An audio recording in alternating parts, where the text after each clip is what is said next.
فرمایا پیارے نبی صلی اللہ علیہ وسلم نے، حضرت ابو ہریرہ رضی اللہ تعالیٰ عنہ کی روایت ہے کہ مسلمان کے مسلمان پر 6 حقوق ہیں، یعنی بڑے بڑے جامع حقوق یہ 6 ہیں، حق تو اس سے زیادہ بھی بنتے ہیں، مگر دیگر حقوق ان 6 کے ضمن میں آ جائیں گے، انہی کے اندر آ جائیں گے۔ بڑے بڑے موٹے موٹے حقوق جو بتائیں، فرمایا وہ 6 ہیں۔ قیلا ما ہن یا رسول اللہ، پوچھا گیا ہے اللہ کے رسول وہ 6 حقوق کیا ہے؟ آپ صلی اللہ علیہ وسلم نے نمبر وار بتایا۔ نمبر 1، اذا لقیتہ فسلم علیہ، جب مسلمان بھائی سے آپ کی ملاقات ہو جائے تو ان پر سلام کہیں، السلام علیکم ورحمۃ اللہ وبرکاتہ، پورا سلام یہ ہے۔ اس کی کیا حکمت ہے؟ ایک حکمت یہ ہے کہ آپ نے ان کو سلام کہا، 3 دعائیں دی، بیک وقت 3 دعائیں دی۔ پہلی دعا السلام علیکم، تم پر سلامتی ہو، اس کے لیے سلامتی کی دعا کی۔ ورحمت اللہ، اس کے لیے رحمت کی دعا کی، اللہ تم پر رحم کرے، اللہ کی رحمتیں ہو تم پر۔ وبرکاتہ، اللہ کی برکتیں ہو تم پر۔ تو ایک سلام کہنے میں 3 دعائیں ہیں مسلمان کے لیے۔ اب اس سلام کا نتیجہ کیا ہوگا؟ نتیجہ یہ ہوگا کہ وہ بھی جواب دے گا، آپ نے ان پہ سلام کہا، وہ بھی جواب دے گا، وہ کہے گا وعلیکم السلام ورحمۃ اللہ وبرکاتہ، تم پر بھی اللہ کی سلامتی ہو، اللہ کی رحمت ہو، اللہ کی برکت ہو۔ انہوں نے تمہارے لیے 3 دعائیں کی۔ اب دیکھیے، آپ نے ان کے لیے دعا کی، انہوں نے آپ کے لیے دعائیں کی۔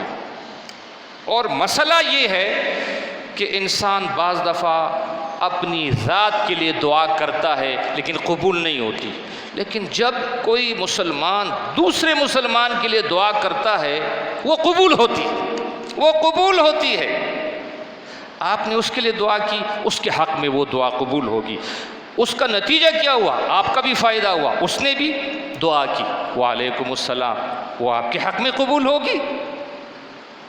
اور تیسری حکمت یہ ہے کہ آپ نے اس کو تحفظ دیا، سلامتی کا وعدہ کیا کہ میری طرف سے آپ کو کوئی ایذا نہیں پہنچے گی، میری طرف سے آپ محفوظ ہے، میری طرف سے آپ کو کوئی تکلیف نہیں ملے گی۔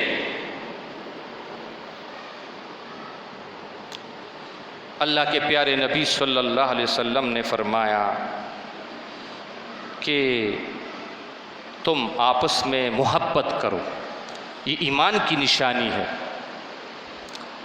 اولا ادلکم علی شیء تحابوا، کیا میں ایسا عمل نہ بتاؤں کہ تم آپس میں محبت کرو؟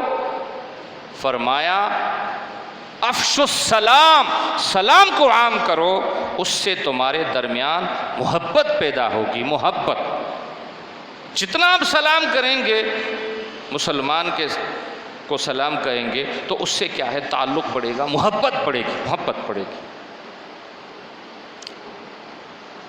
تو پہلا حق یہ بات۔ اور سلام چاہے جس کو پہچانتے ہو نہ پہچانتے ہو، السلام علی من عرفت وعلی من لا تعرف، پہچان ہو یا نہ ہو ان کو سلام کہے، مسلمان ان کو سلام کہے، یہ بڑی سنت ہے۔ ابن عمر رضی اللہ تعالیٰ عنہ یوں بازار میں جاتے تھے، سودا سلف لانے کا ارادہ نہیں ہوتا تھا، تو کسی نے پوچھا کہ آپ بازار جاتے ہیں، کوئی مقصد نہیں ہوتا، کوئی چیز خریدنی مقصود نہیں ہوتی، پھر بھی بازار جاتے ہیں؟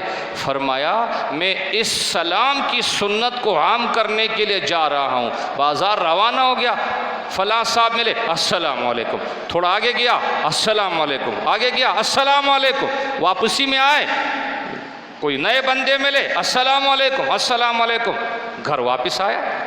فرمایا میں اس مقصد کے لیے جاتا ہوں بازار کچھ لوگ تو بازار جاتے عیاشی کے لیے، فحاشی کے لیے، جھوٹی قسم کے لیے اور کئی گناہوں کے لیے۔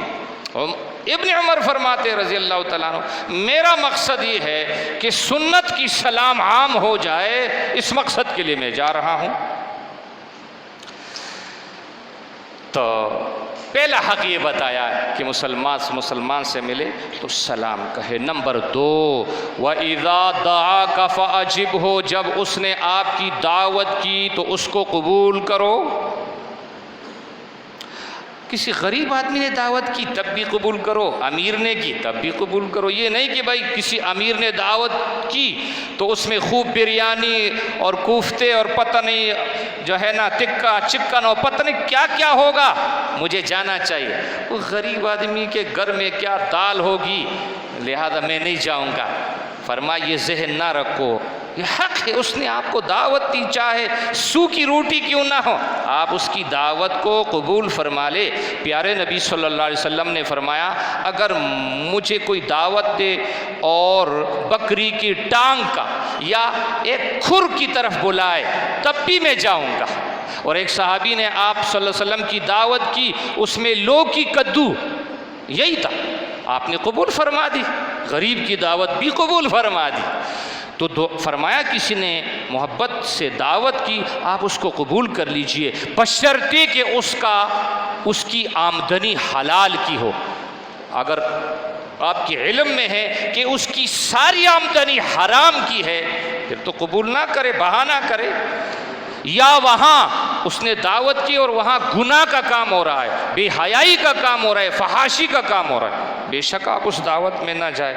لیکن اگر ان گناہوں سے وہ مجلس پاک ہو تو فرمایا اس کی دعوت قبول کرے، یہ حق ہے۔ نمبر 3، وَإِذَا اسْتَنصَحَكَ فَانصِحْ لَهُ، ایک مسلمان نے آپ سے درخواست کی کہ مجھے کوئی نصیحت کیجیے، تو آپ خیر خواہی کے جذبے کے تحت ان کو نصیحت کیجیے۔ اگر اس میں کوئی کمی کوتاہی ہے تو ان کو بتا دیجیے، ان کو نصیحت کیجیے، گول مول بات نہ کیجیے، صاف صاف بات بتا دیجیے یہ مسئلہ ہے۔ ایک واقعہ اس پر، سفیان ثوری بہت بڑے بزرگ حدیث اور فقہ کے عالم تھے اور کعبۃ اللہ میں تھے، طواف وغیرہ کر رہے تھے، بادشاہ آیا، بادشاہ نے کہا مجھے نصیحت کیجیے۔ تو سفیان ثوری نے کہا اچھا نصیحت چاہتے ہو؟ اس نے کہا ہاں بالکل نصیحت کیجیے۔ فرمایا لوگوں کا مال لوگوں کو واپس کر دو، بیت المال کا مال ہے، تم نے وہ اپنے کاروبار میں لگایا، اپنی ذات پہ خرچ کر رہے ہیں، یہ لوگوں کا مال ہے، یہ انہیں واپس کر دو۔ ان کے لیے یہی نصیحت تھی۔ اس پہ بادشاہ ناراض ہو گیا، گرفتاری کا حکم دیا، گرفتاری کا حکم دیا۔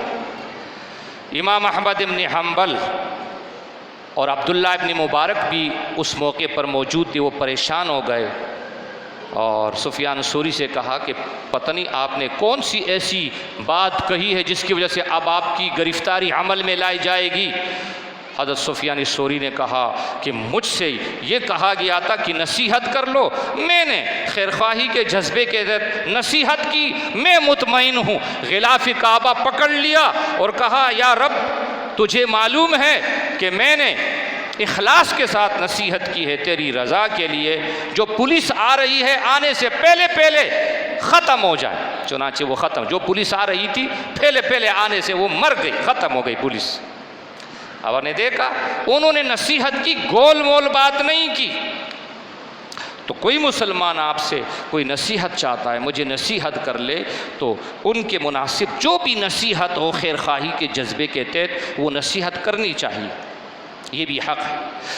نمبر 4، وَإِذَا عَطَسَ، ایک مسلمان کو چھینک آئے، چھینک آنا اللہ کی بڑی نعمت ہے، اس سے طبیعت کھل جاتی ہے، بشاشت اور طبیعت میں تازگی آ جاتی ہے اور یہ اللہ کی بڑی نعمت ہے۔ تو مسئلہ یہ ہے جس کو چھینک آئے وہ خود کہے الحمدللہ، الحمدللہ کہے، یا اللہ تیرا شکر ہے کہ یہ نعمت، اس نعمت سے مجھے سرفراز کیا۔ تو سننے والا کہے گا یرحمک اللہ، چھینک آنے والے کو چھینک آئی اس کی ذمہ داری ہے کہ وہ الحمدللہ کہے، اور سننے والے حضرات یرحمک اللہ کہے۔ لیکن اگر اس نے خود الحمدللہ نہیں کہا تو سننے والے کے لیے کوئی ضروری نہیں کہ یہ یرحمک اللہ کہے۔ اس لیے فرمایا اذا عطس فحمد اللہ فشمتہ، اس نے چھینک آئے، چھینک آنے کے بعد اس نے الحمدللہ کہا، آپ اس کی چھینک کی دعا دے دے، اس کو تشمیت العاطس یعنی یرحمک اللہ کہے اس کو، یہ اس کا ایک حق بنتا ہے۔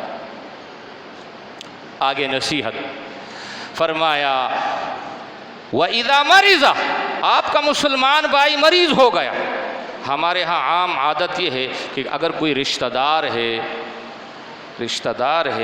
تو اس کی عیادت کے لیے تو جاتے ہیں، بیمار پرسی کرتے ہیں، مگر عام مسلمان کی بیمار پرسی نہیں کرتے۔ فرمایا نا، رشتہ دار ہو یا غیر رشتہ دار ہو، محلے کا ہو، پڑوسی ہو، مسلمان ہو، آپ کو پتہ چلا بیمار پرسی، لیکن بیمار پرسی پورے آداب کے ساتھ، اس کے بھی آداب ہیں، بس بیمار پرسی کرے، آپ اس کی عیادت کریں۔